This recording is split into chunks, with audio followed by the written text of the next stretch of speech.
নমস্কার দর্শক বন্ধু, আমি Manjula Chatterjee. Facebook page, YouTube channel video শুভ রথযাত্রা উপলক্ষে ছোট্ট করে জগন্নাথ সম্পর্কে দু চারটে কথা বলতে এসেছি আজকে। জগন্নাথ দেবের রথযাত্রার প্রক্রিয়া শুরু হয় চন্দন যাত্রা দিয়ে। এটা তিনটে ধাপ আছে: চন্দন যাত্রা, স্নান যাত্রা, রথযাত্রা। চন্দন যাত্রায় বৈশাখ মাসে গোবিন্দের প্রচুর গরম লাগে। আমাদের এটা গরম তো দেয় ভগবানই, তা আমাদের এটা মনের সান্ত্বনা। তখন তাকে চন্দন মাখিয়ে নৌকো বিহার করানো হয়। এটা হচ্ছে চন্দন যাত্রা। পুরীতে 42 দিন ধরে পালন করা হয়। আর বাদবাকিতে 15 দিন, কেউ 7 দিন এইভাবে পালন করে। নেক্সট হচ্ছে স্নান যাত্রা। 108 ঘড়া জল দিয়ে স্নান করানো হয়। তো জগন্নাথ, বলরাম, সুভদ্রা তিনজনকে 108 ঘড়া জল দিয়ে স্নান করানো হয়। করানোর পর তাদের প্রচুর জ্বর আসে। জ্বর অবস্থায় তারা ঘরবন্দিতে থাকে এবং বৈদ্য এসে তাদের চিকিৎসা করেন। এর 15 দিন পর সুস্থ হয়ে জগন্নাথ দেব, বলরাম, সুভদ্রা যে রথে করে মাসির বাড়ি বেড়াতে যায়, সেটাই হচ্ছে রথযাত্রা।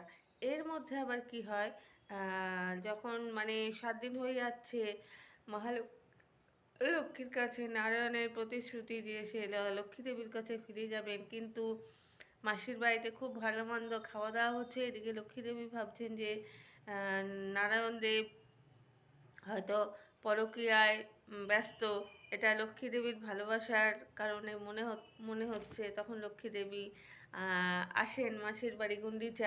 গুন্ডিচা হচ্ছে জগন্নাথ দেবের মাসি।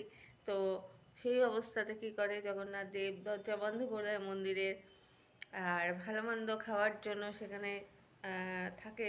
তখন লক্ষ্মী দেবী কী করে, ঘরের যত খাবার দাবার ছিল সমস্ত কিছু নিয়ে নেয়। নিয়ে নেওয়ার ফলে তখন জগন্নাথ দেব ভাবছে যে কী খাওয়া দাওয়া করবে। তখন সে বাধ্য হয়ে দরজা খুলে লক্ষ্মী দেবীর কাছে চলে যায়। তো এই হচ্ছে রথযাত্রা কাহিনী। বৈশাখ মাস থেকে শুরু করে আষাঢ় মাস পর্যন্ত, রথযাত্রা পর্যন্ত এই প্রক্রিয়া চলে। এটা হচ্ছে মানে এই এই ধারাটা বহুদিন ধরে বয়ে চলেছে। আর আমাদের পুরীধাম হচ্ছে মানে কি বলবো, এটা পুরীধাম হচ্ছে সব থেকে একটা হচ্ছে 4টে ধামের মধ্যে বড় ধাম। শ্রীকৃষ্ণের যে হৃদয়, সেই হৃদয় জগন্নাথের নিম কাঠের তৈরি যে মূর্তি, তার মধ্যে থাকে।